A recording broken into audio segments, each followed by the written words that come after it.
การปรับมี4ระดับมี1 2 3แล้วก็4จะเป็นรู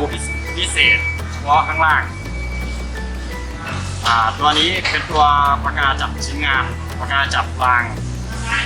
แกนเอาไว้สำหรับเวลาสายไฟลงแล้วก็บังคับให้สายไฟอยู่ในรางและอยู่ในโรลเลอร์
ตัวนี้เป็นเสาประคองสายไฟแม่ดิ้นหลุด